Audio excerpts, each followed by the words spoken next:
neck vein.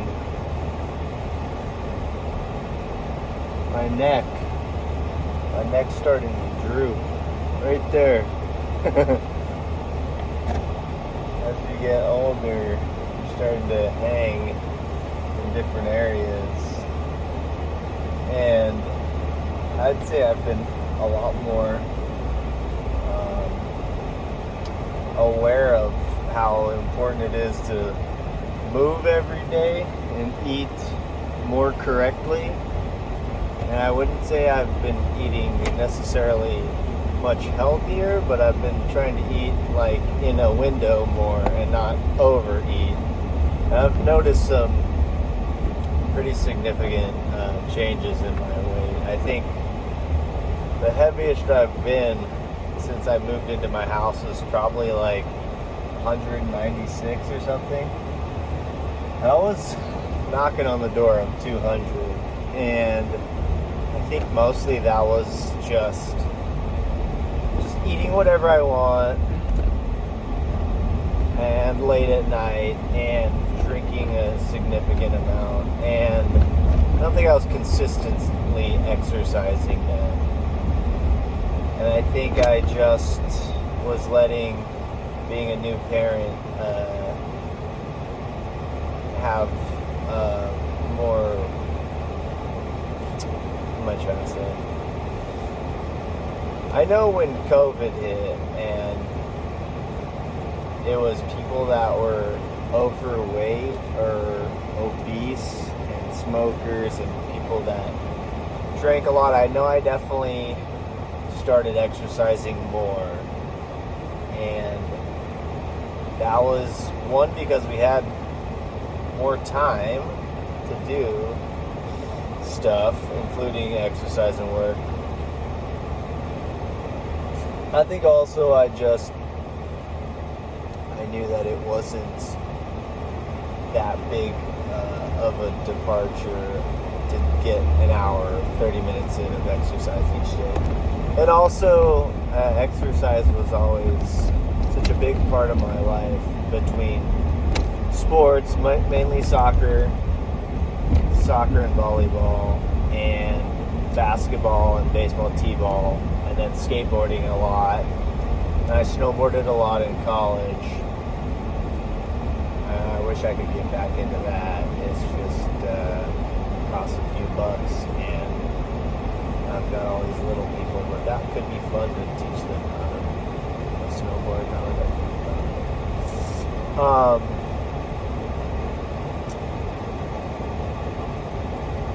But yeah, I guess I just stopped. Although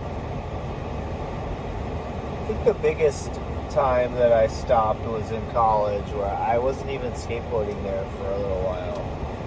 But I remember when I graduated and I got a job, I started trying to run every day before work, and I worked at like 2 o'clock in the afternoon, 5 of the 6 days a week that I worked.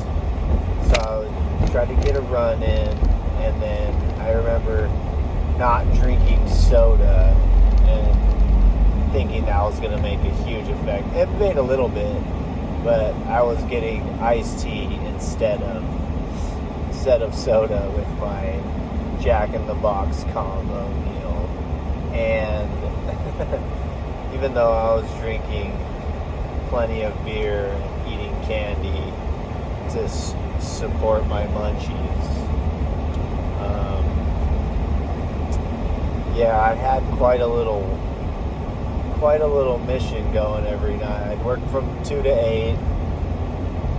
Then I'd go get a plate of taquitos from our little hole-in-the-wall Mexican restaurant. And while I was waiting for the taquitos, I'd go next door to where there was a liquor store, and I'd get like a 32 High Life and some like sour candy and a bag of Cheetos.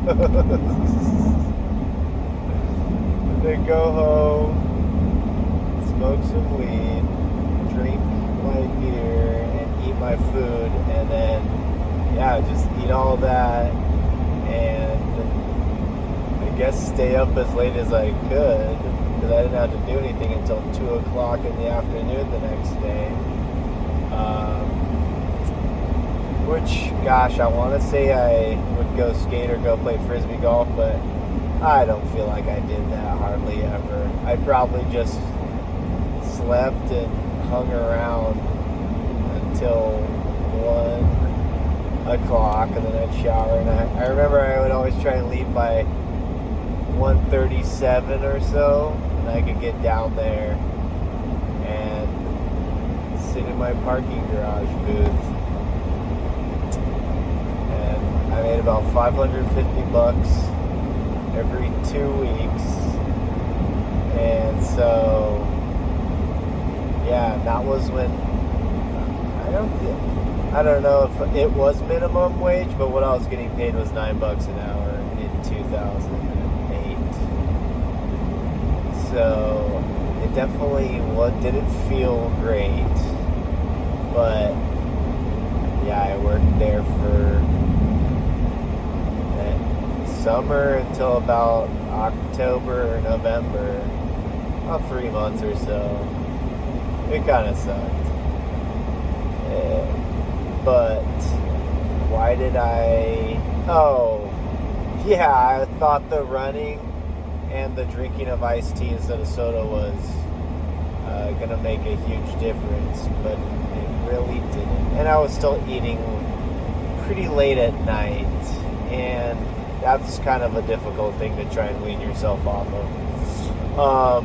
But yeah, as I've seen my neck start to sag and my love handles get saggier. Also,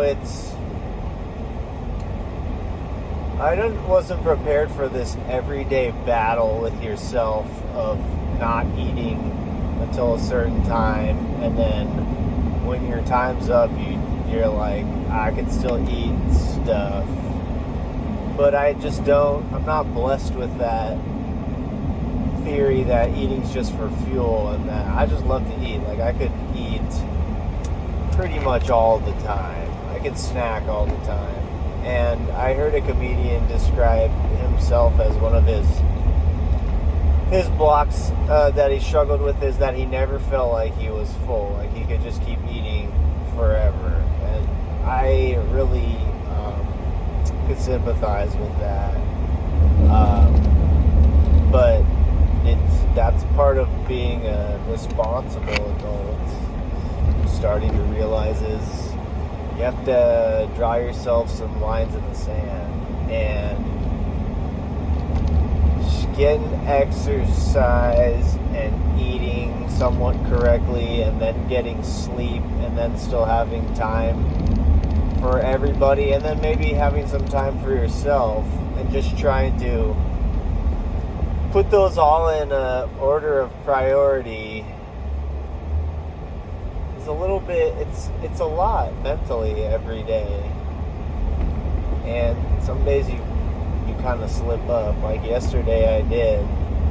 I was supposed to work for like an hour and 45 minutes when I got back from the volleyball match journey, which ended up taking me from 3 o'clock until 8:45, 9 o'clock or so. So that's a good almost 6 hours that I was not getting paid, but I didn't. I got lazy and hung out with my wife, and then I drank a couple beers and did not end up working, and did not really end up sleeping that well either, and just pretty much did everything I didn't want to do. But I think there's 7 days in a week, and 1 to 2, maybe 3 days a week you just kind of don't meet your mental goals as the average blue collar worker. And if you're super rich, I can imagine you don't feel the pressure to hit those marks every day, I think.